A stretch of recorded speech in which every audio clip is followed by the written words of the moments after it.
Hello, everybody, and welcome back to another episode of PrematchMuti. So let's see everyone if everyone is ready. Come on, man. You know, I can't be the guy who shouts these things. You know, I think I should reserve my voice for Tuesdays only. You know, because Wonga didn't help me out on Tuesday. He didn't. You're right. He was a bit quiet. I like what you're doing. The giving someone else the opportunity to take the initiative and make it their own. Sello, I love that. That's forward thinking. Good leadership on your part. Nick, Wonga, who wants to take it? And I'm back. Hey, You know, the man's got his game, man. Not playing I'm back. games, I'm celebrating. I'm celebrating the 2-0 victory against Brighton. Yeah, I mean, it's been a while. You might as well celebrate a victory. It has been a while. Got fortunate. Dunk shouldn't have been sent off, to be fair. It was harsh. Hey man, my team weren't the refs, so we've been hard done by refereeing decisions in the last 2 games before that. So we were supposed to get the rub of the green eventually, right? Yeah, look, I mean, if you're gonna keep taking the shot, eventually something's got to go. So yeah, there we go. But as you can see, ladies and gentlemen, the people in the house, we've got Wonga Dinga, the Dinganator, aka the head coach of Fresh Legs. So if you're looking for an academy where you can take some kids to develop from ages, what is the ages, Wonga? From 4 to? From 4 to 12. I mean 13. 4 to 13. 4 to 13. Wonga's your guy there in Pretoria. Then, of course, we've got Sello Lulokale, the devil man, aka hashtag Devils United. He's drinking his Devil's Peak there. Just you want to show people the drink? Cheers, guys. Yeah, man, guys, get yourself a beer for the weekend. You know, money man. Just quench your thirst there, guys. So hopefully it'll be stocked at is it X Academy? What's it? We're getting there. Hang on, we're getting there. We're leading into it, Sello. Come on. That's all I'm asking. Hey, no. It will only be stocked there. It will only be stocked there if there's a right relationship. We need to do that talking, Sello. You should be leading that conversation, by the way. So listen. I'll share some context with you, Coach Nick, and then we can get a tab, get a keg going on there. You know what I mean? And then just Yeah, we can get the keg going, and you can be the face of Devil's Peak at the. That's coming. So. That's coming. Sello's been working on that. Hashtag Devils United for life. I'll be there, guy. Then, of course, gentlemen, we can see Vada is joining us. Thank you, Vada, for joining us. But he's saying, damn, check Nick's smile. And yeah, we've got Nick in the bottom, King of the North, aka what is it? UEFA. It's not UEFA Pro. What I don't even know. UEFA license. I forget every time. UEFA license. We need to correct him, guys. Like please correct me. It's embarrassing. He's got a UEFA license. That's what I know. I've got a UEFA A license. UEFA A license. That's the one he has. Obviously, head coach of the student-sided Tucks. Of course, the founder of XP Football or XPS FC. XP. Thank you. Thanks, Sello. Claudio. Can you let me get through the introduction first without, and then XP Arena. There we go, XP Arena. Yeah, and also doing football tours and football scholarships. There we go. We got a house of good football knowledge. I know the Devil United guy at the bottom, he's just full of nonsense. He's just here for the bands. Am I right there? But anyway, Nick, say hello. What's up, guys? Good to be back on the show. I missed you guys on Tuesday. Unfortunately, I had to attend a work function. So, yeah, good to be back. Building up this weekend's fixtures, and my team's 3-3, 9 points out of a possible 9, and we're going for 12. Excited. Yeah. All right, but let's stop him there, because otherwise, if he starts, we're going to spend the first 30 minutes talking about Newcastle. So let's not do that. We're going to kick off Champions League recap, gentlemen. Who were you most impressed with? What do you think is going to happen? Do we have early front runners based on what you saw in the first leg? Was it too early to tell? Wonga Denga, kick us off there. I mean, look, I didn't get to watch yesterday's games, but from what I saw on Tuesday, I mean, Mbappe's goal. I mean, the kid is showing why Real Madrid are so eager and doing everything they can to sign the guy, even making it look like they've already done that. And I mean, look, even the PSG game, I didn't watch I think I watched most of the game. I watched was the first half, and goodness me, I don't know what the halftime stats said in terms of possession, but no ways. I mean, I think I wouldn't be far off if I said Real Madrid only had probably between 30 and 40% ball position. I think 40 has been nice. PSG were all over them. But yeah, I mean, I think it was a good performance from PSG. I mean, they're showing. I mean, that surely this is something they're gunning for. Madrid, I don't think they'll make it. And then you get City, like Vardy's saying, they look deadly. Sporting shame. Yo. Claudio must have been smiling being a Benfica fan. Yep, no, you're not wrong there, Sello, that's for sure. But hey, come on now. They gave them a hiding, and they knocked them out first. I know they say it's only half done, but it's done. No, that's done. It's not half done. That's away from home. No, that's done. Tell me, what do you guys think about this? We obviously knew about it a while ago, but the new rule with no away goals. I'm not a fan. I hate it. Not a fan. Yeah, it doesn't make sense. It's for me. The point is for me, like if you look at the Champions League and the two legs, the point of the two legs is to give, obviously, I mean, otherwise you'd have a neutral ground. You know, that's how it should be. You should play one leg and have a neutral ground. What's the point of playing home and away then? It doesn't make sense to me. I mean, I read on. I didn't read. I was listening to TalkSport, and they were discussing this, and they agree with us. Essentially, it takes away. You love TalkSport, ne? Just listen to football all day, bro. Man. But no, man, cool. I'm not a fan of TalkSport. So, Sello, who's your source? Tell us who your source is. No, my source is Goalloungetv. That's my source. Hey! Yeah, there we go. That's the plug there, Sello. That's what I like. Sello, He's trained. Sello, you see that? No, but hang on, hold on, Nick. Do you see Sello? While he's on the show, he's taking a picture and he's posting. You see, gentlemen, Wonga, we got social media training here. Sello's teaching us. He's teaching us right here. It's live. Sello, sorry, Nick. Listen to me. Do yourself a favor. Download the app and just try it out for a day and just listen to it while you're working, because they talk about football all day.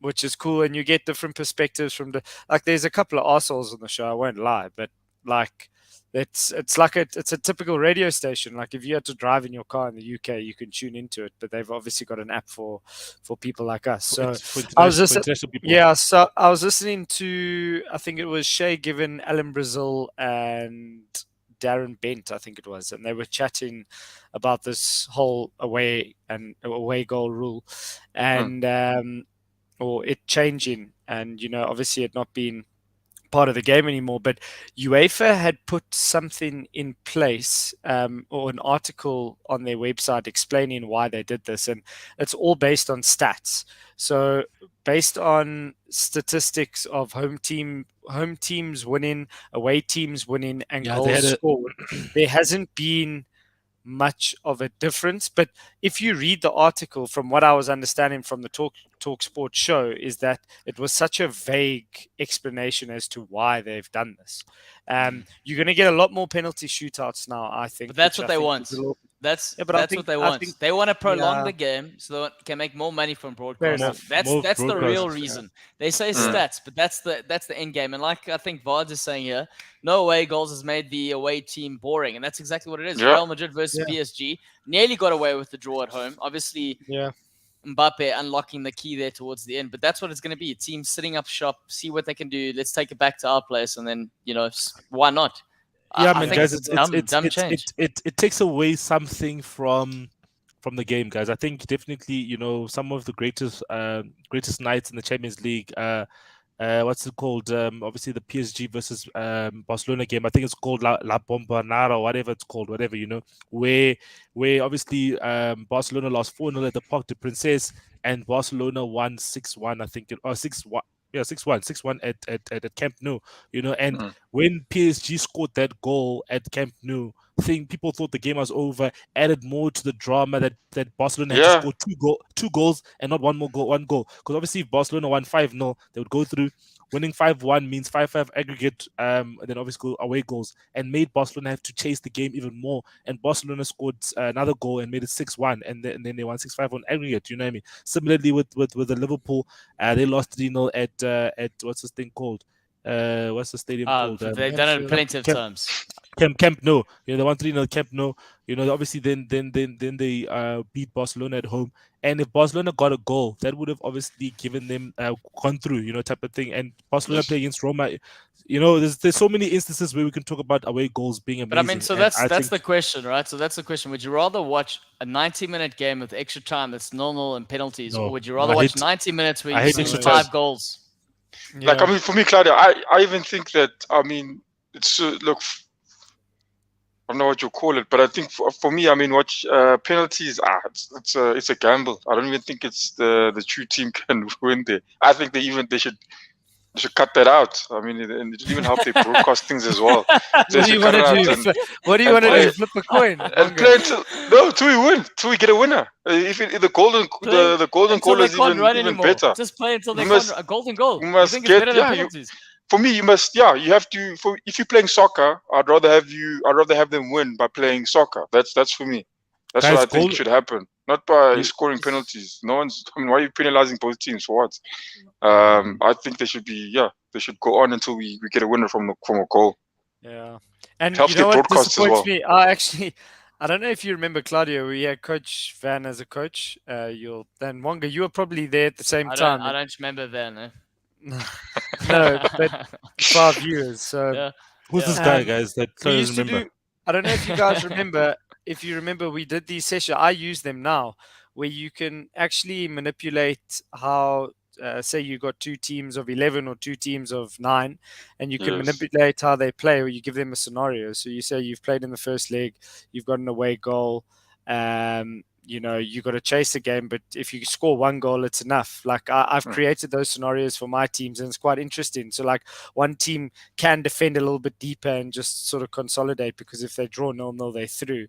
And it's going to be hard to explain to the new generation, because that sort of rule's gone now. So it's a little bit sad, in my opinion.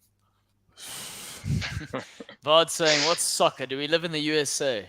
Come on, that's a valid point there. But gentlemen, I've just got a question here. Going back to the sort of Champions League, obviously. I'm dying. What? Which part? Do we live in the USA? That's the way they say soccer. Soccer. Come on, we're playing some soccer. Listen, I fight with my friends and family, and Savannah's family, my girlfriend Claudia, who they all refer to football as soccer, and I'm like, what's that? I don't know what that is. Please. Also, but it's the 94 World Cup, like in the change, 94 was our transitional period in South Africa, obviously. And then you got, I don't know how that crept in. I'm very curious to see that. Yeah, how did soccer creep into... Yeah, it's very South strange. African football, considering it's British colony. PSL is Premier Soccer League. Yeah, for me it makes no sense. And then I always if someone says no, it is soccer, I'm just like, well, what does FIFA stand for? And then they're like, oh, okay. Also like SAFA, South African Football Association. So hey, you guys are confused. They're confused. No. Football Association, Soccer Premier League, guys. Let's keep the same language. That's key. But right, PSG 1-0. Obviously Mbappe right at the end. Question though, this is PSG taking on Real Madrid. What's the incentive for Mbappe to go to Real Madrid when PSG, just on the football terms, in terms of this game, are far better? Obviously, you could argue Real Madrid was set up like that, very experienced, trying to get the draw. But should Mbappe really be looking away from PSG right now? Yes, he should, because the French league is not competitive. You need to be at the top. You need to be in the top 3 league for you to be a Ballon d'Or winner. I don't know when the last time we had a Ballon d'Or winner outside the top 3 leagues. All I've known is Ballon d'Or winners being either from the German, Italian, Spanish, or English Premier League. Those 4 leagues. Sello, obviously, don't forget, guys, that whole top 3 league thing always changes over years. You know what I mean? So currently, obviously, there's the whole coefficient. So why not just go with top 4 then instead of top 3? Just guys. The Italian league's probably on the lower benchmark right now. The French league is number 6 currently on the FIFA coefficient. On the UEFA coefficient, they're number 6 currently. So he needs to go where top 2 currently, and top 2 I think for the last 15 years has been La Liga and the Premier League. So that's La Liga. La Liga's history is keeping them there. If you have to base it on this season, they'd fall out of that top 3. But guys, don't forget. I think you guys also need to remember who won the Champions League? Who won the Europa League last season? Villarreal won the Europa League last season. The season before that, it was Sevilla. Real Madrid got to No, I'm just saying based on history, based on history, they're deservedly there, yeah. Obviously, this season, year, this season they've been woeful. Obviously only having 2 teams in the last 16 is unlike them. Sevilla and Barca got knocked out, but I think he needs to go to Real Madrid. The history of the club, the prestige. When he gets to Real Madrid, Hazard must sit himself down and give him the number 7 jersey, and so he can obviously take the jersey of his idol. I read before coming on here that Liverpool might squeeze in a bid to try get Mbappe there. I literally read that probably 10 minutes before I hopped on here. I mean, don't get Claudia excited there. No. So the Mbappe conversation's gone for long. Mbappe conversation went before he went to PSG. I know Liverpool were really trying to get the deal across the line then.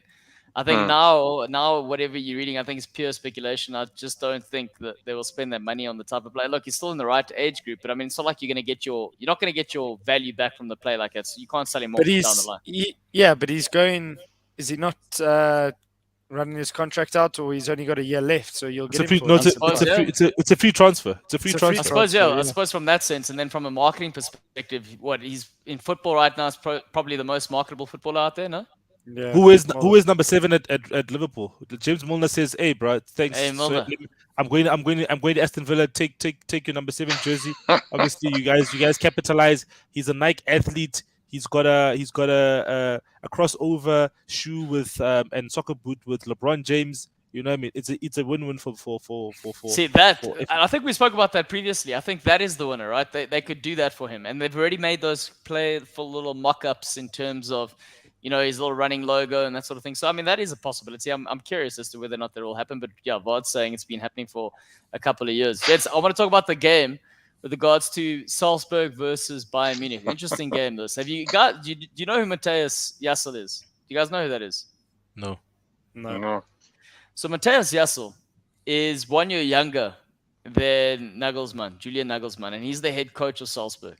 Okay. And now all of a sudden there's big talk about this guy because he's doing well. I think he's also only 33 years old. He's already got in Salzburg to the knockout stage of the Champions League. First time ever an Austrian team has gone to the knockout stage. Yep, first time ever. And what is this now? He's also a young German guy, but also gets the draw against Bayern Munich at home. So that's a huge result for a young manager. I don't know what your thoughts are about that, gentlemen. Is this Nagelsmann maybe getting too comfortable with the Bayern Munich position, still learning the ropes at a big club like that? Or is this just another young manager obviously not being intimidated by his counterpart? I think that it can be a bit of both because this weekend, Bayern Munich, I don't know the name of the team they were even playing, but I think it's I think they were lost in a log or somewhere down there, but they ended up they were losing 4-0 at a stage. If I'm not mistaken. Yeah, they were losing 4-0 at a stage. It's Bochum, and that's in the Bundesliga. Where are these guys standing? Or Bochum. Bochum, yeah. And they were getting a hiding, and they were playing away as well. They were getting a hiding. The starting players, if you're looking at those ones, I don't think many of them were missing when they slapped Barca at that time. Bochum is number 11 on the log.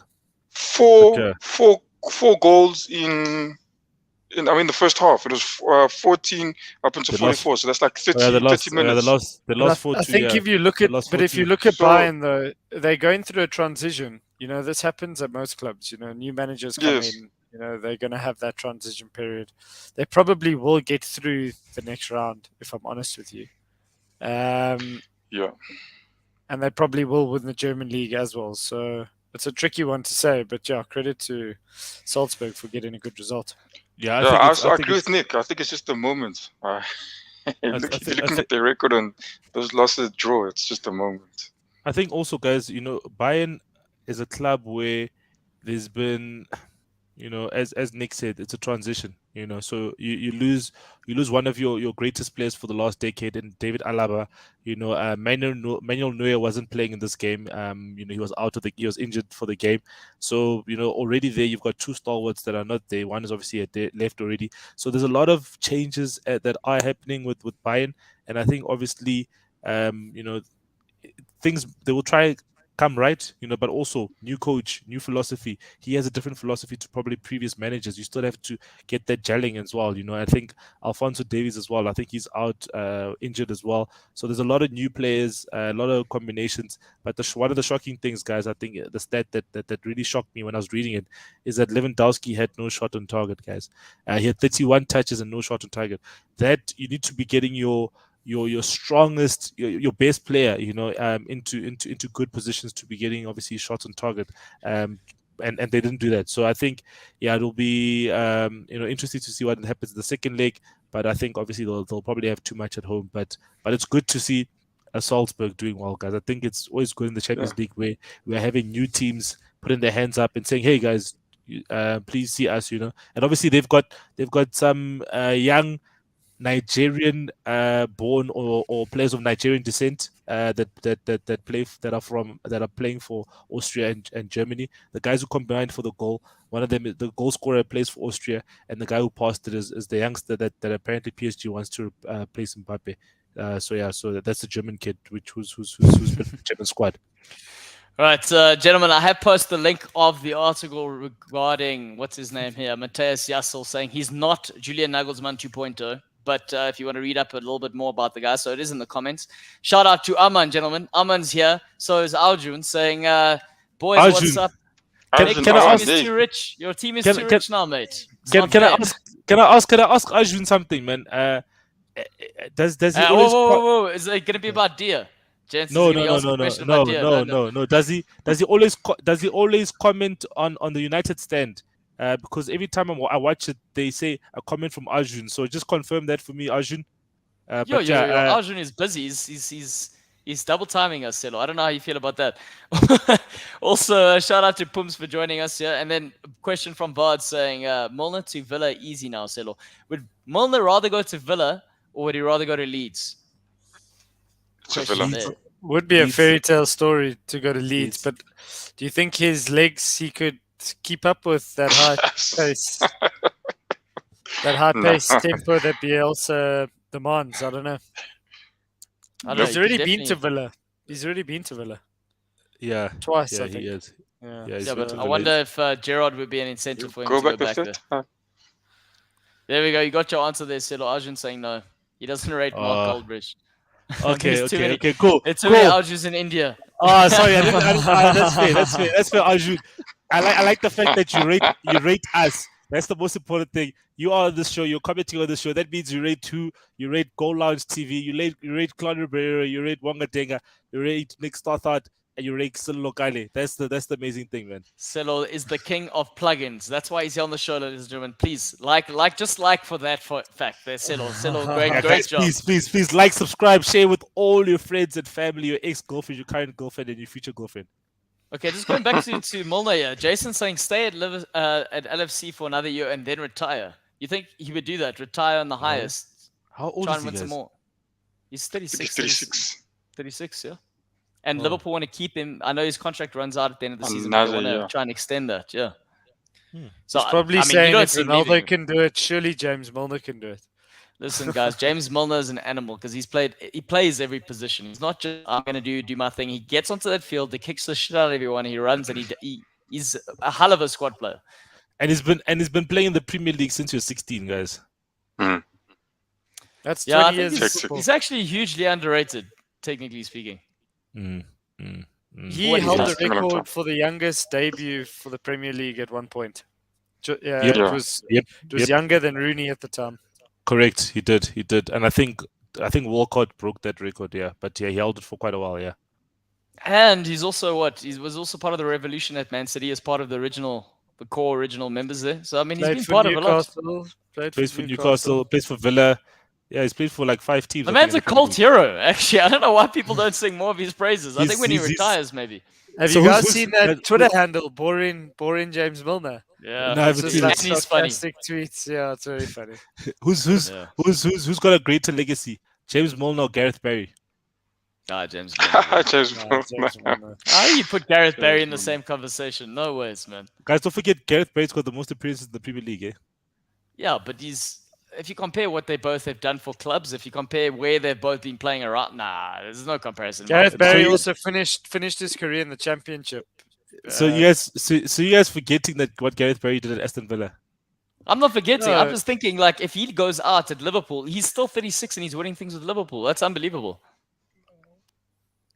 Or has he won anything with Liverpool at 36? You see now. Is everyone listening to this nonsense? Wait, we're still in contention for 4 trophies, eh? Just remember that. Remember that. We're going to chat into the season. Mr. Ronaldo goes on a goal draft, finally scores, and then finds his voice. Okay. Easy, guys. Last time I was sat here, this turned ugly. Can we just take it easy? Please. It was a Royal Rumble. That was a good Royal Rumble. It's actually Aljun and Jason and everyone else. I don't know if you were there for that, but it's a good thing you weren't if you weren't. But yeah, also James Milner, funny fact, guys, I told him I would grab his balls like, who's the guy, Vinnie Jones? You know Vinnie Jones? Did I tell you the story? Have I told you guys the story? Just watch where this is going, is he? No. So this is the story I had with James Milner. So we're working in the studio, not Photoshop, taking photo shoots, Photoshop the shit afterwards.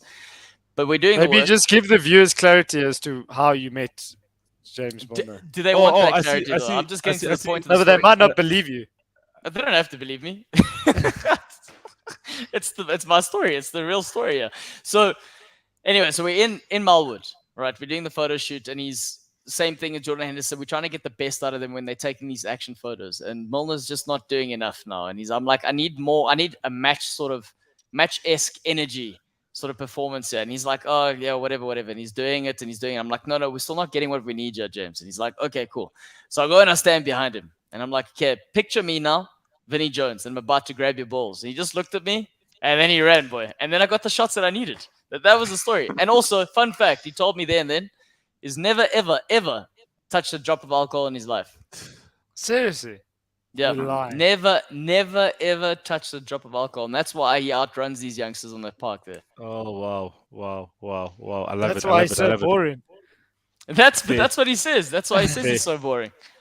Anyway, Jason saying Milner probably more valuable in the background than more valuable in the background than on the field, an experienced head and a mentor for the young players, and that's exactly what he's offering, right? Plus, he's a brilliant squad player, ready to come into the field when he's called upon. Yep. I see. Diaz also in the comments there.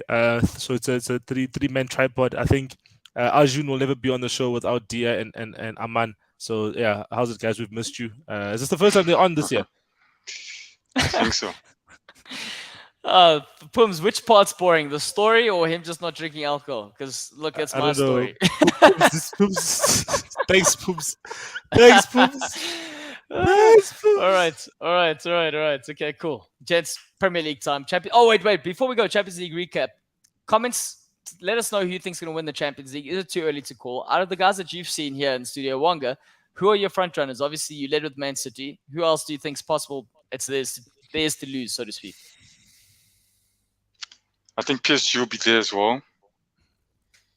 Bayern will have to see what happens in the next game, but yeah, it looks like Bayern could at any point have a banana peel. They're not looking as dominant, but I mean, look, their record. Okay, look, I'll just say, let's just see what happens in the next game, because they have been doing well this season. But yeah, obviously from now I can see that what's happening now is they're struggling. So I'll just say PSG, Man City. And yeah, I think that's about it. Yeah, I think Claudio, you'll like this. Oh, he's gone. He's gone. Oh wow. Our host has left. But I don't know what you guys think, but I personally think Liverpool have a great chance. I think they can put all their eggs in one basket. They've only got a couple of games to get to a final and potentially win it from there.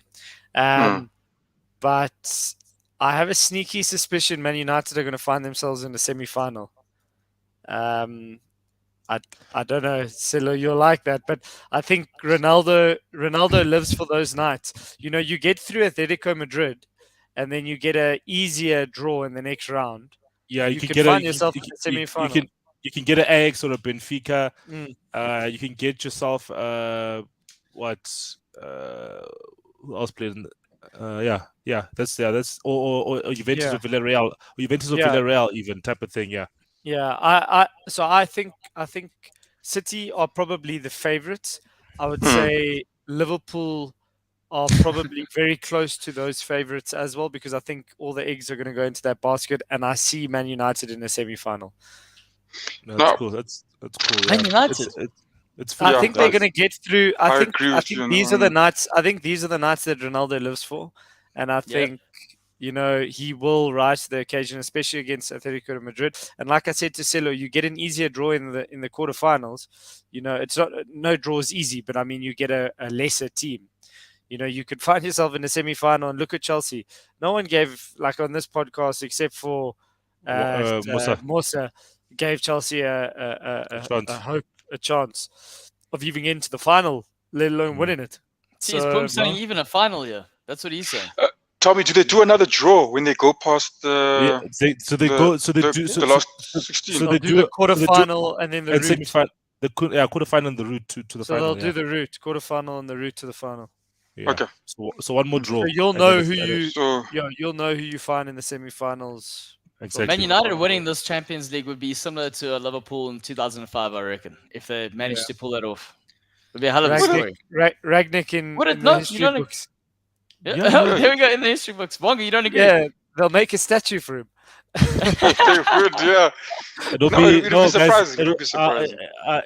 And something a bit closer. It'll be like a Chelsea Di Matteo story. You remember what happened? He was the interim manager. Yeah, they beat Bayern in the final. No one gave them really a chance. Obviously, Drogba with that header. Yeah, Drogba carried them to the trophy. So anything can happen, guys. I don't know. That was a phenomenal story, by the way.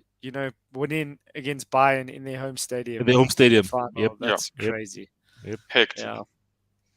Also, Chelsea now, guys, have won every single trophy possible since Abramovich has taken over. Yeah, since 2003, after winning the Club World Cup. So I thought that was an interesting little stat.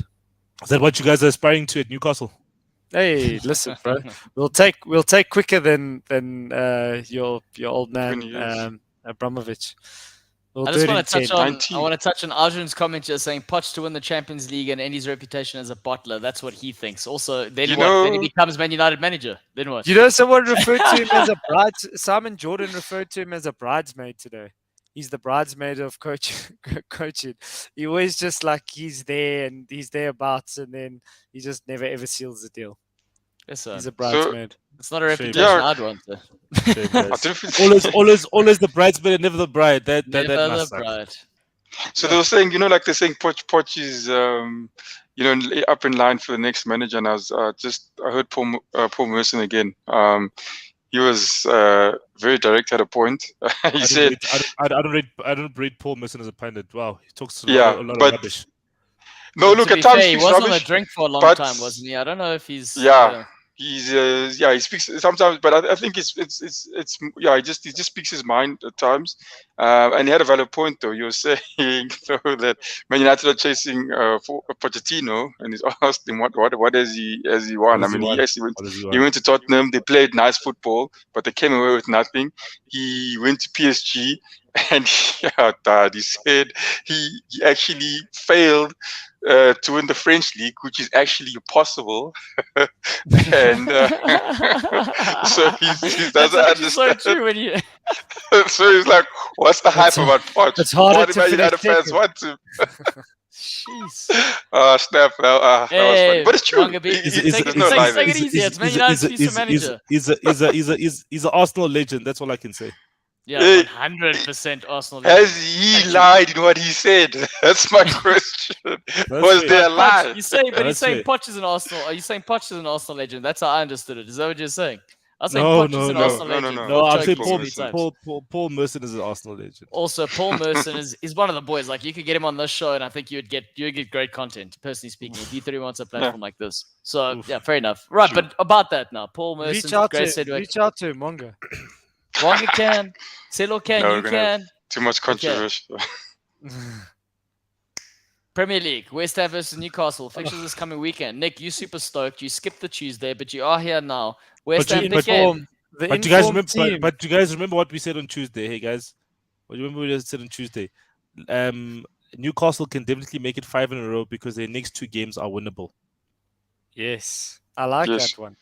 And but remember what you said I think before. we're second or third on the inform table at the moment. We haven't lost in a couple, so. Wait, Nick. Before you get stuck into this, I'm saying, I mean, is Ten Hag better? He's hyped for his semi-final run, even though Poch reached the final. Sello, what do you think, Man United fan? Guys, resources, guys. Ajax is a team in the Eredivisie, seventh league in Europe in terms of prestige or quality. It takes a team of youngsters, and takes them to the semi-final, guys. And the team's eliminated. And also Ten lost. Hag's only as good as his director of football, who's not there anymore. Eh? That's how they operate. I wanted to comment that. Yeah, the guy who did some. Hey guys, and weren't people saying that he was going? Overmars was going to Man United. There was also that talk at the stage, and then this happened. There was that talk. I think you said there was even talk of him coming to Newcastle. No, and then he came out and he said, "I'm not coming." Guys, we wouldn't take a former Arsenal player as a director of football. Yeah. Okay, well, let's go back to this one. West Ham, Newcastle, Nick. Now, this is your platform. This is what you live for. A platform to talk about your team. Like I said, if you're only joining us now, if you don't know who Nick is, this is the most comprehensive knowledge you'll find in South Africa based on Newcastle. So here we go, Nick. The floor is yours. The floor is yours. What a time to be alive, guys. What a time to be alive as a Newcastle fan. You know, I think you guys said, hey, it's going to be a tough fixture against, Villa with Gerrard at the helm. But yeah, I mean, we didn't even play well and we beat them. So imagine if we played well. We haven't even unleashed Bruno yet. And I think that's going to come this week, from what I understand. The only issue at the moment is obviously big trips, getting injured. And he's been phenomenal for us. But 6 weeks minimum. Yeah, but just looking at that squad that we have and the togetherness and really the willingness to get through the shit run that we've been on has been so clear, and we honestly feel like we are invincible. Obviously, I'm not stupid and delusional. No, it's good. It's good. You know, the way you feel, you need to have that mentality. No, 100%. And I think they go into games thinking, we're going to win. And you're playing against an in-form Villa team, and Villa were absolutely nowhere. I don't think Dubravka, sort of touched the ball. He picked the ball out the net for a controversial, maybe offside goal that was called offside. But other than that, I think we probably created the better chances. It wasn't a great game of football, but just looking at the last 3 games, we played really well overall. And we go into a West Ham who I'm not too sure what you're going to get. They are a good team. They're there up the league for a specific reason, because they're doing well. But I think also putting Bruno on the field will probably be the difference, in my opinion. And I think he might just show Declan Rice how to play football.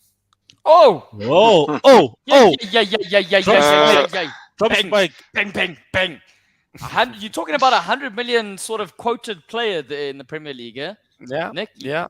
If Bruno's name was I don't know, Bruno Nick Smith. Bruno Smith. He'd probably also be quoted at 100 million pounds. Bruno Maguire. Listen, Bruno's been on the field. Bruno's got the last couple of minutes in each game, and you can just see the quality that it has. Quality, man. I'm just so excited to see him properly unleashed. Manquillo will come in to the right back position, which is not a bad option. He's actually been quite solid for us when he's deputized for Trippier. And Matt Target comes back in after obviously not being able to play against his parent club. So we haven't lost much. And I think the biggest coup, or the biggest sort of story from the win against Villa, was Dan Burn, who was absolutely immense. He's like a brick wall, that guy. He is 6'7". And what I thought was quite funny is they lined up. They lined the players up, obviously, for the Premier League song. Sorry, Nick, have you noticed how interested Wonga is in this conversation? He's Newcastle, tune out. I think he's dropped the volume. You can't even hear what you're saying. I'm nearly I'm done. listening. I'm waiting for him. I want to ask him something. That's the thing. But guys, Go, there's a Nick. photo. You guys must search it. Dan Byrne and Ryan Fraser standing next to each other in the sort of lineup, and it's like, Can you imagine? who the hell said that they must stand next to each other? It's like literally a giant and a medium. But yeah, it's very exciting. I think we've got a new, sort of sense of belief again. You got players that are playing poorly, that were playing poorly, who have form now. And yeah, we score from every free kick we get, whether it's Trippier or John Joe. So let's see. Excited. I think we can nick something this week. And just sorry, Claudio, can you spell my team's name right? That would be fabulous. Oh, how do you know I'm doing that? You gotta make sure, gents. You gotta make sure. And it's nice, Nick. It's nice. Nick, it's been up there for how long, and you only said this now. So is he a true fan, guys? Nick, I met a Geordie last week Thursday, man, at a client function. So he's a client of the company I work for, and he's born in Newcastle. And yeah, I mean, he's actually got the accent. That's actually how we found out he's from Newcastle. One of the guys who with it. You must connect me with him. I will. With him, yeah. I've got his business card. I'll drop you his business card. So he's no, that's perfect. He's quite a cool guy. Oh, there's the picture. Yeah. There's the picture. There's that picture. Oh shit! Oh, hang on. I don't know who's at the wheel today, but it might be Ollie. That's what's going on here. Nick was saying. I was saying on Tuesday, Nick. I remember you before. I can't remember when it was. I think probably sometime. Maybe it was last year. But you were so worried about this half. You even said if you look at the last run of fixtures we have, you couldn't see a team you're going to get a point from. Nonetheless, I remember you saying that, and now it's so funny how this thing has changed. That now you're looking at the last run of fixtures. I mean, we've got this game now coming up, and then we've got, if I'm not mistaken, Brentford. That should be easy. Yeah. Well, are you okay, Claudio? What's going on? I'm okay. I thought you were showing the midgets. I was showing the picture. You didn't see the picture? Oh, we did. No, but yeah, I'm sure. I thought you were going to blow it up. But it's all right. All right. I'll let me fix it, gents. Let me. No, relax. Admin's having an issue here. Yes, but keep going. I do think, obviously, like I had said on the previous show, I've obviously, calculating the points that we need. I also just don't see us. I'm going to be realistic. The top 4, top 6, maybe let them have the points. But the teams from like 7th, 8th, 9th down, why shouldn't we look at that, guys? That's just, it's like father and son. So Nick, let's go through the next before we move on to I think it's Arsenal or Liverpool next to chat about next 5 games: West Ham, startup team, Brighton, Chelsea, and Crystal Palace. So out of the next 5 games, do you not think we could get four wins there? I'm not saying there will be, but there are possible. I think definitely. I think definitely 3 wins are 80%. 80%. I think you can get 80%. You can get 3 wins. 4 wins. I'll take it down to about 60% because I think a Brighton will be tricky, but I think definitely a Brentford and a Palace. I think anyone at home for us, we're so confident at the moment, and I do back us. I think Brighton are coming to us, if I'm not mistaken. Sello, you can confirm that. Pum's coming out here with a hard statement. It's the hard statement saying no points because you're being a little arrogant, Nick. Hey, Pums wants me relegated, so I don't care what Pums actually thinks right now. So, no, listen, if I'm honest with you, if we can get to the 36, 37 mark as quickly as possible, I'll be chuffed. And then, we can look wherever we want to look. From that point, if there's enough games to sort of climb up the table a little bit more. But I mean, we win on the weekend and Leeds drop points. We go ahead of them. We catch Everton again if Everton drop points. So it's all very, very open. And unfortunately for the 3, we can start pulling away from them and creating a bit of a gap. Also, just to clarify what Vard is saying, it's like that picture's like me and him. To be fair, I mean, he could always look over the walls. We are neighbors, so he could always look over, and I'd always have to look up. So he's not wrong there. Tell me, do you think Zuma plays? Do you think Zuma plays the next game? Yeah, let him play. Why not? Guys. Why not? Let him play. He took a break. Yeah. Yeah, Actually, everyone's fine with that, eh? Everyone's fine. Yeah, Wonga, you fine with it? I think they can, if they give him a suspension, let him serve a suspension rather, and then let him play. This thing of either he's playing, either he's not playing. It's yeah. But I think that's not the answer Nick wanted to hear, gentlemen. Nick was hoping that he's not playing. I think that's what he's getting. He's like, come on, we've got Goal Lounge to put a petition together saying extend that ban one more game. That's what Nick was hoping.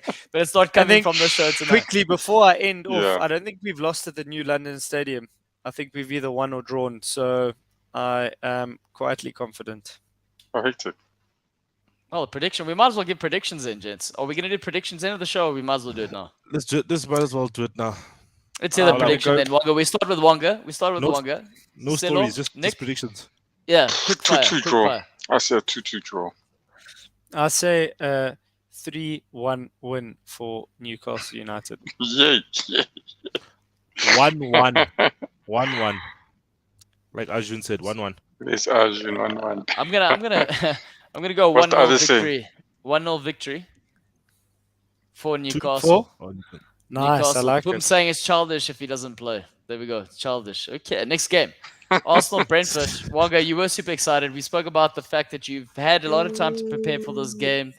Brentford, though, looking towards Eriksen, maybe sort of uplift their poor form. They haven't won a game in 5. I think it's 4 straight defeats and 1 draw in the last 5 games or something like that. Yeah. Flip, I mean, look, that's pretty much similar to Arsenal as well before we beat Wolves.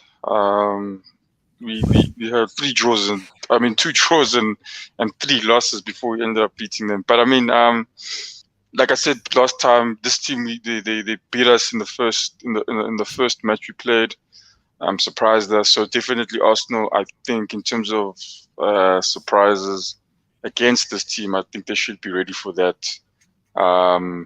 We've got 2 players. I think it's Leno and I can't remember the other one that will not. Oh, Martinelli. Martinelli is injured. He's out. No, he's suspended. Yeah, he's out. Yeah, so I don't think he's playing. And then the red card. Suspended. The red card in the last game. Yes. Longest mind, the red card injury is out. Doesn't matter. Is out. Did I say injury? Hectic. My bad. No, you said out. No, I'm just saying. Yeah. Oh no, that's what I meant. I meant like he's out, not playing. Then I think there's Tomoyasu. I don't know what it is about him, but there's something questionable about him, they say. But yeah, I think even if Tomoyasu doesn't play, I think we've got a full squad they can play. They can play Cedric.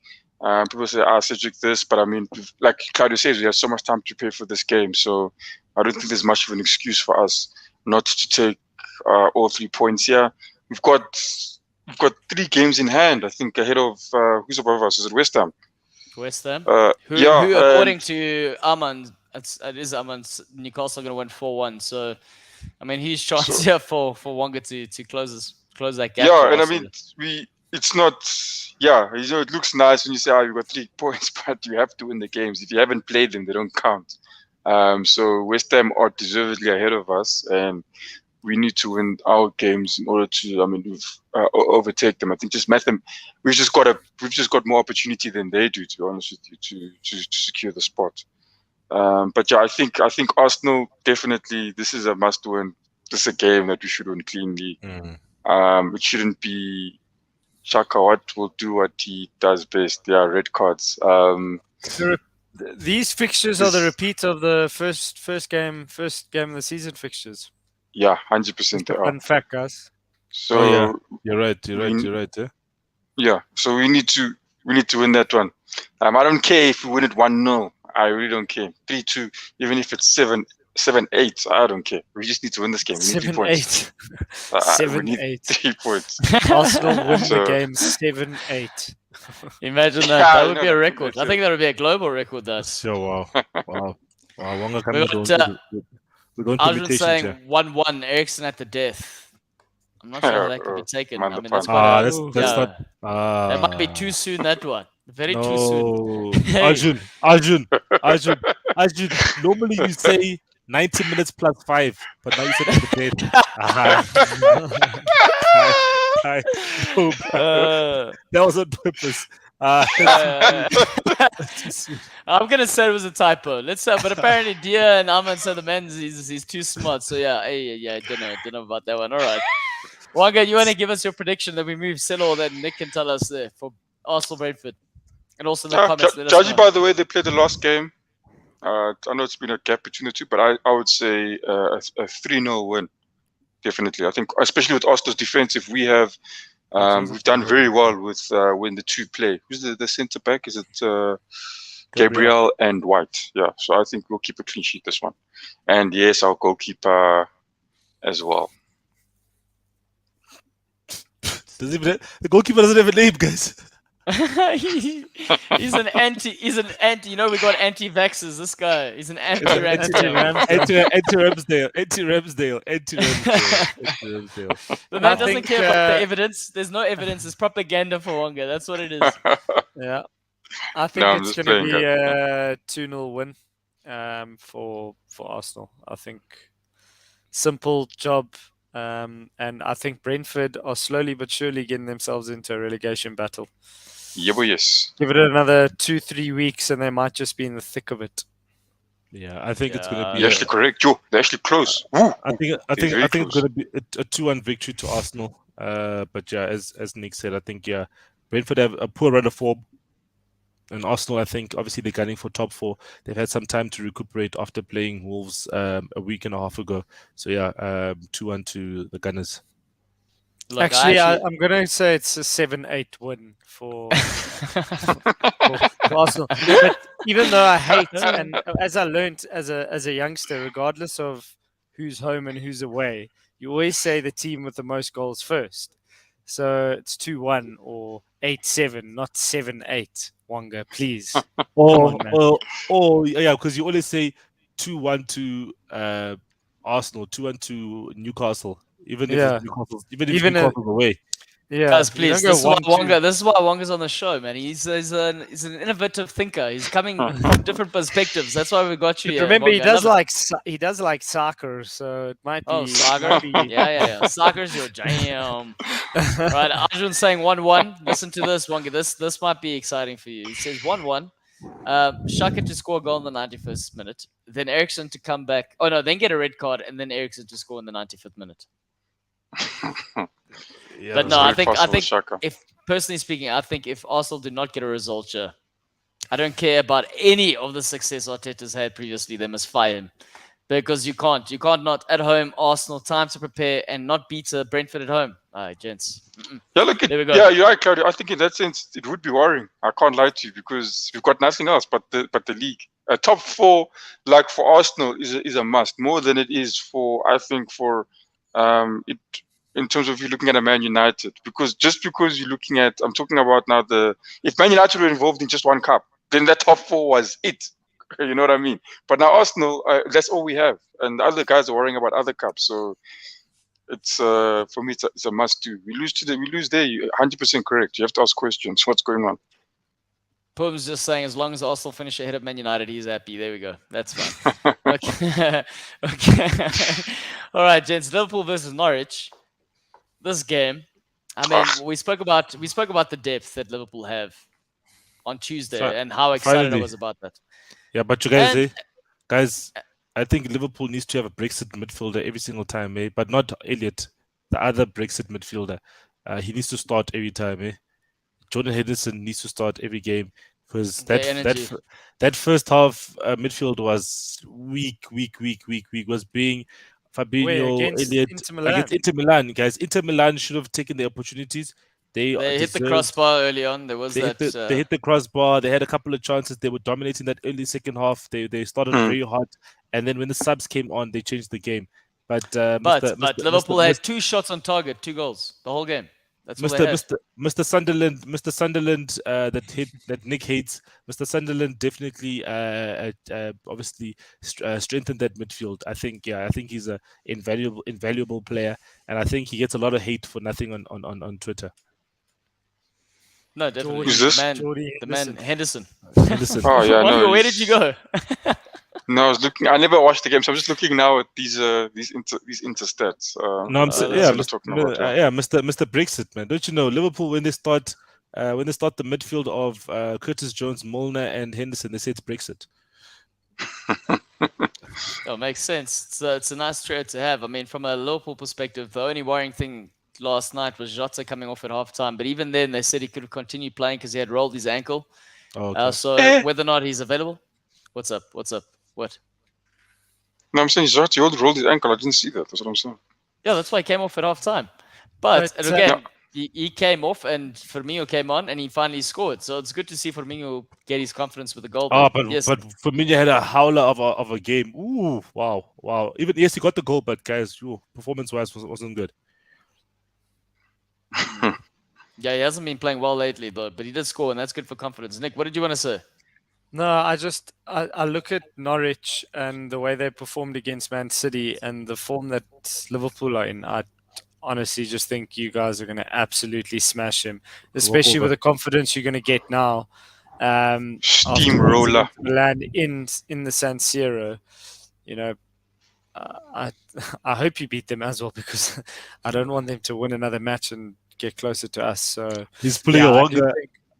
I do, but I do think. I do think, and it worked. It worked. I do think, and you know, like if you keep winning and you play City, and by some chance or miracle that you beat them, you're only 3 points behind them. So they need to, and I think he'll be using this momentum. He being Klopp, this momentum to say to them, listen, you know, we've got an opportunity here to sort of keep, you know, on the tails of City. And when we do play them, I don't know when that game is, we beat them, we're only 3 points, and anything can happen because then City starts to get shaky and, you know, Liverpool have the confidence. And yeah, I think they're going to conventional performance. And for me, if I put my prediction in now, I think it will be a 4-0 win. I think they'll get another hiding. Yeah, it's going to be a clap and a half. I'll say 5. Wow. 5, yeah. Pum's saying 5. Arjun's saying 5, 6, 7. Also, Pum's got a good question. I think he was asking for Newcastle. So he's saying, just imagine Henderson signs for Newcastle. How would that go down, Nick? I think the hatred up in the northeast stems from both sides. I don't think Jordan Henderson, out of his own sort of personal will ever sign for Newcastle. Yeah, the same as Jordan Pickford, the same as Alan Shearer for Sunderland, the same as Stephen Taylor, who was a Geordie for us. Paul Dummett is. What's the guy? Said it. Wasn't Steve Bruce a Geordie?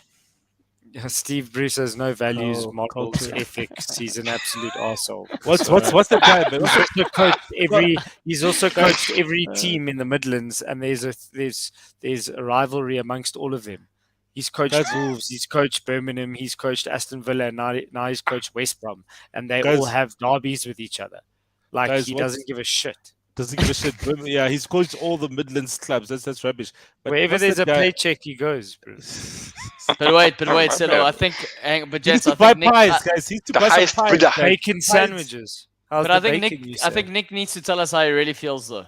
That's what I think. Listen, I mean, I think Jordan Henderson would fit into any team right now in terms of what he can offer, but I just don't see it happening. It probably wouldn't go down well, and I don't see the new owners trying to piss off the fans by signing an ex-Mackham. You know, once you're a Mackham, you're always a Mackham, and, you know, those unwashed, you've got to keep them away. You've got to keep them at arm's length. Cheapers. Wow. Okay. Wow. Arjun's saying Napoli winning 1-0 against Barca. Also, gents, sort of roundup. So Wonga saying 5. Nick, you also gave 4, I think it was. Was it 4-0? Yeah, 4. Sello? I say 3-0 to Liverpool. 3-0, yeah. I think 3 is that's a nice number there. I'll take 3 there for Liverpool too. Next game we're going to be discussing, and this is an interesting one. You touched on the fact of Man City drop points. Gents, is there any hope in this fixture for Spurs, despite the fact that they're so poor? Yes, Spurs do this. Isn't the Spurs do this against they wait for a Liverpool, then slap them, and then everything's turned around. It's what a game to actually turn your poor form around. And I think Pep Guardiola will know that himself. If Man City beats Spurs, I think then you also looking at Liverpool's gonna say Klopp and them will just be a little bit, I'm sure, a little bit deflated because you think a Spurs could be the possible banana peel in a way for Man City. But don't Spurs always they turn up against City generally? Yes, they always turn up against City. That's also their favorite team. Son and they won the first game of the season against City at home. Yeah. 1-0 with Nuno Espirito Santo. Yeah, 1-0. Rangers are winning in Dortmund 2-0. That's unbelievable. Giovanni van Bronckhorst. Is Arjun telling us the right scores here? It is, guys. It is 2-0. I was watching as well. Don't worry, I've been keeping up to date with the scores. Zenit St. Petersburg are losing 3-2 against Real Betis in the first half. So yeah, so he is keeping up to date with the right scores. I don't know if anyone watches The Witcher, but Warren's saying the unwatched. That sounds like a line from The Witcher. I don't watch it, but I can just imagine a show like that would probably say that. You need to cleanse the unwashed. Wow. Okay, so you guys are saying that Conte can go there and make it rain. Make it rain for at least the Liverpool fans. Yeah, it can, guys. I think it's definitely not a game where it will be very open. I think Conte definitely is a clever manager. Conte got the better of Guardiola a couple of times when he was still at the manager of Chelsea in the league. So I think Conte as a manager has the pedigree to win this game. And the question is obviously the talent at his disposal. So if Spurs give their best version of themselves, which I think the best version of Spurs can beat any team in the league.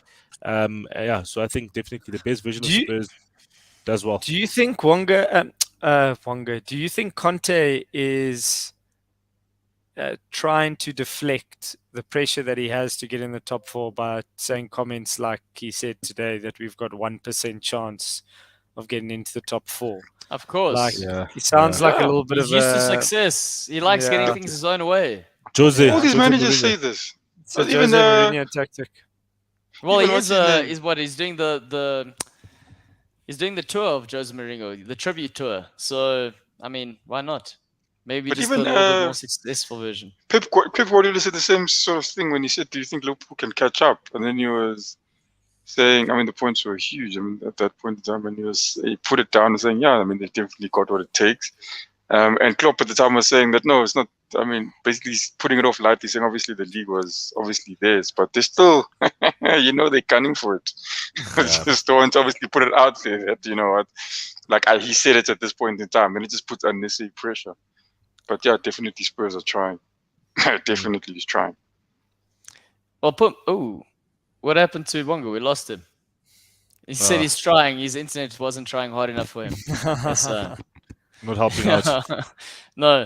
All right. So we got a couple of it's 50-50 on the fence here. Nick, what do you think is going to happen there in terms of Man City Spurs? I think for a Premier League lover and this to just sort of go down to the wire, I would love to say Spurs will win, but the way City are playing, I think it will be a 2-0 win for City.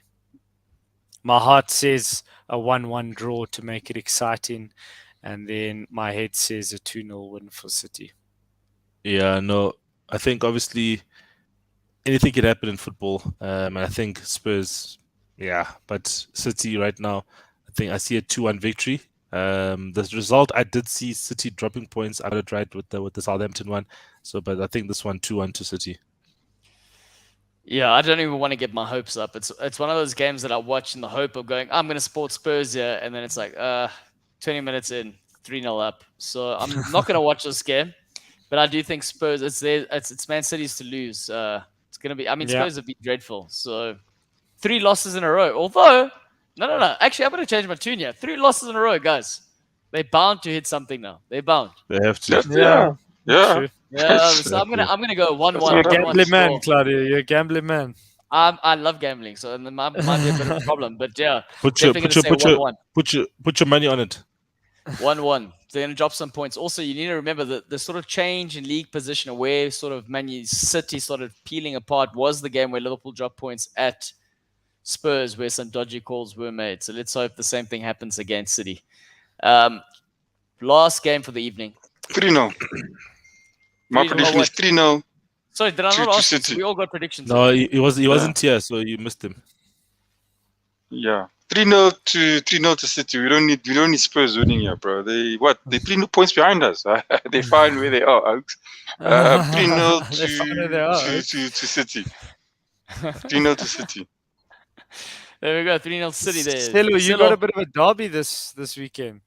Yeah, man. Obviously, guys. I think we're playing one of our biggest rivals in the Premier League. It's great to have them back. Obviously, I think, yeah, man.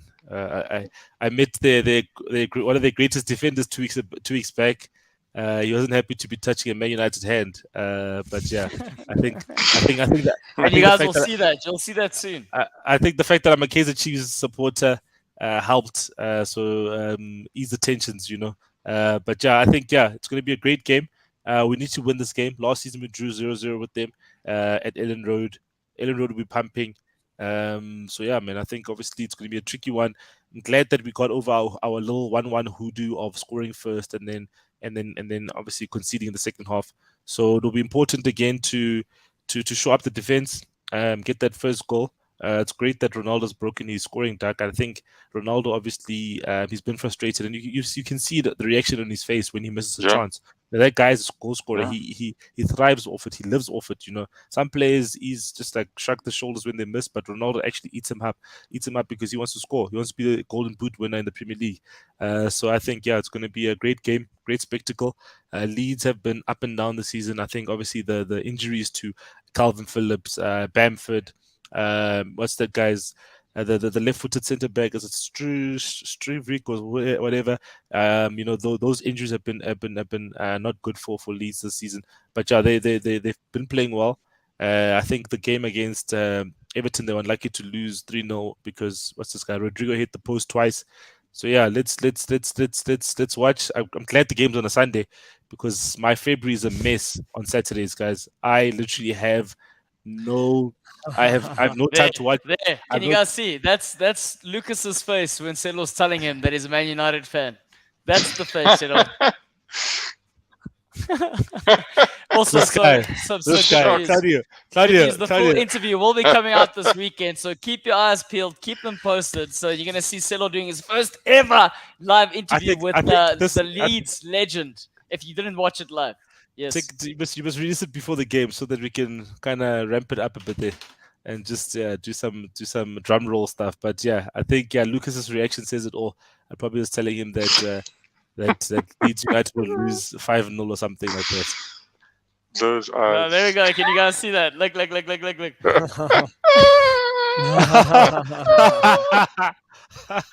Yeah, he's disappointed. Yeah, he's not happy. Disappointed father. Look. He's like, nah. I'm not. Look at this. He's like, nah. Let's get the rewind there. I'm not taking this. I'm not taking this. There we go. So yeah, look out to that. I think Sello, that's a good idea. This will be released just before the Man United Leeds game, so you got some time for build up. Sello can then share it. Have a look out for that. We're gonna release the full video for what I think it's a 59-minute interview on the weekend on YouTube, and we'll be releasing clips throughout the course of next week. So look out for that. We've got a couple of people laughing here, Sello. They're enjoying this, so I'm just gonna remove this here quick. Just tell them the full interview is gonna be great. Yeah. Okay, but continue, guys. Continue speaking while I pull up these comments. No worries. So do you think you're gonna win? Yeah, no, I think we are gonna win. I think it's gonna be a tough game. Man, I think we need to get 3 points. Our March is not good in terms of the run of fixtures. We play some difficult games in March. So obviously, I think the game now, and then we're still gonna be playing. Who are we playing next? We're gonna be playing Watford next. After Leeds, after the Champions League game, and then March starts. March first 3 games in March, guys. You can guess it: Man City, Spurs, Liverpool. 3 difficult games in March to start off the month. Perfect for my birthday month. So it's either I'm drinking a lot of alcohol because it's my birthday, or I'm drinking a lot of alcohol because I'm depressed. Yeah, it could be a terrible birthday. Yeah, just call us, and we'll make sure that the birthday is good. We'll make sure the birthday's a goodie. Hey, come on. Yeah, man. So we'll see what happens. But yeah, let's get the victory against. Also, guys, team build is long overdue. Let's be honest. The Goal Lounge team build. We need to get that sorted. Maybe XP Arena when it's up and running, we go straight there. That's perfect. That's actually perfect. And everyone else in the comments, they must join us. Yeah, 100%. Yeah, Deal will come over in a private jet. Okay, Goallounge day. Yeah. Right, final predictions for the Man United Leeds game, or the Leeds Man United game. And then we move over to final thoughts. Wangadenga, what are your thoughts there, sir? 2-2 draw. Sure. Banana skin. Banana. Yeah, I like that. I think it's going to be a 2-0 win for Man United. Boring 2-0 win. Get in. Yeah, I say it's going to be a 3-1 victory to Man United. I think we always play well against Leeds because they're such an open team. So a 3-1 to Man United. 3-1 to Man United. Look, I don't like Ronaldo not scoring, but the fact that he plays for Man United, I find it okay. So, but I mean, you know what's crazy is everyone talking about Ronaldo's goal drought in the 6 games, but it's the longest he's ever had in his career, 6 games without a goal. How incredible is that? That's crazy. Yeah. 6 games. That's nothing. And it's a goal drought. Incredible. Pum saying 0-0. I'm hoping for a draw, but I don't see it. I see Man United, setting the record straight. Ronaldo getting another goal, and probably going to take it 1-0. Oh no, I'm talking so much shit here. This is Leeds. Guys. I'm going to say 3-2 victory. Yeah, Newcastle beat Leeds away from home, man. Come on. Yeah, man. Yeah, 3-2 victory there for Man United. Right, gents. Final thoughts. Wangadinga, where's your head at? Man United, I know they're looking like like I said, they've got the players, but the way they've been slipping, I can't see them not slipping again. I think Leeds is going to surprise them. Or they'll surprise themselves as well, because I think they probably also think they're going to win. But Wonga, these are the final thoughts. We've stopped speaking about Leeds and Man United. No, that's my final thoughts. No, that's my final thoughts. That is my final thoughts. My final thoughts is Newcastle are going to start climbing the table. We're going to get 4 from 4. Claudia. Mm.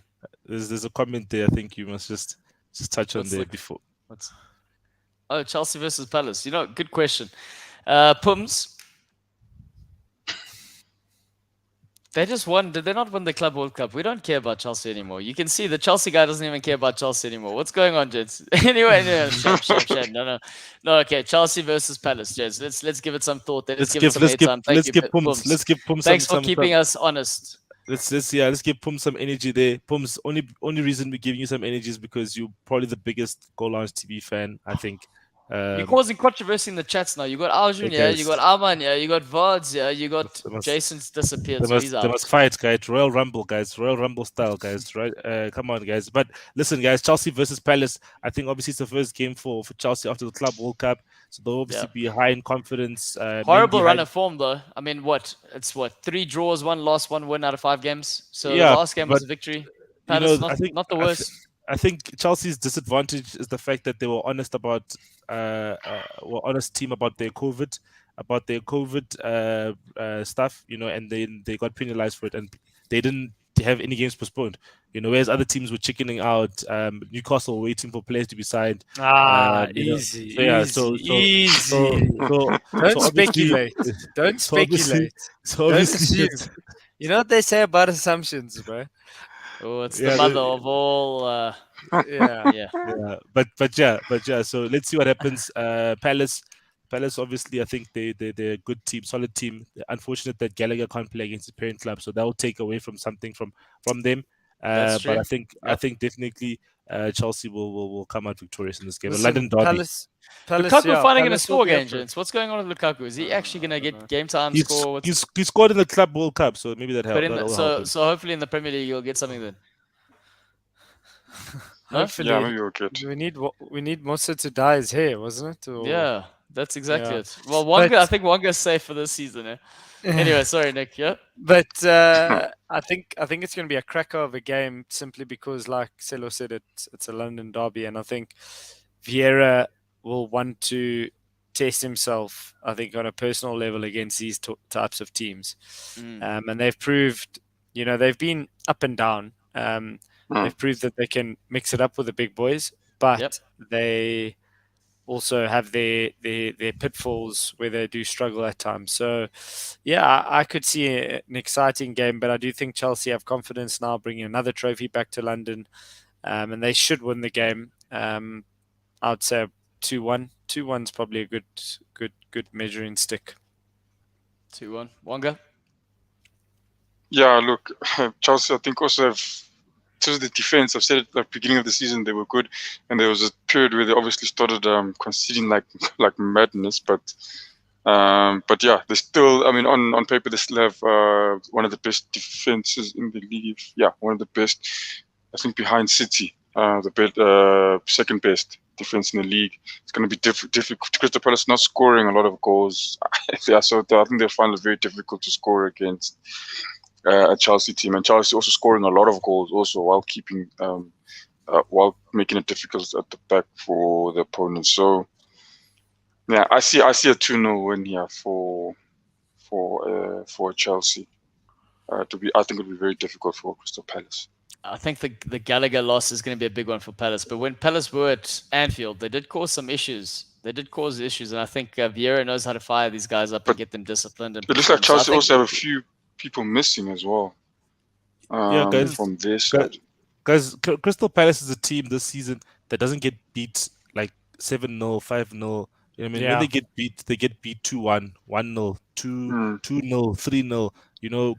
But that 3-0, like what you guys beat them 3-1, Claudio, right? And the third goal only came in the last 10 minutes, I think it was. You know, so they were tricky. They're a difficult team. They hang into the game for a long time because they got the quality players and a decent manager now. So I think definitely I'm saying a 2-1 victory to Chelsea.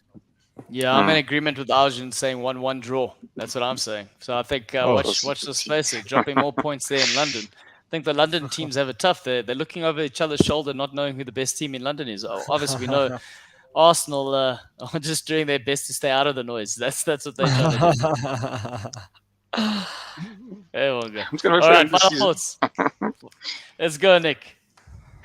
Told you, boys. 4 from 4. It's coming. Sello. Yeah, let's go to Eden Road and shake things up, guys. And yeah, just watch the video that's going to be coming out of the interview with Lucas Radebe. It's a great interview. It will be the best hour you spend in February. Confident man, he knows how to produce entertainment. He's saying you're going to enjoy it, so do the right thing. If you haven't liked this video today, go like it. If you're watching it now, like it, because it helps us share the love. That's what it helps. And also, of course, some of you have been quiet on the Discord channel. We want to see you there. The link's in the bio, so don't forget to do that. And I'll see the rest of you on Tuesday. Right, gents. And we're going to end the show. You know how to end the show. This is for Arjun, gents. 3, 2, 1. Stop it.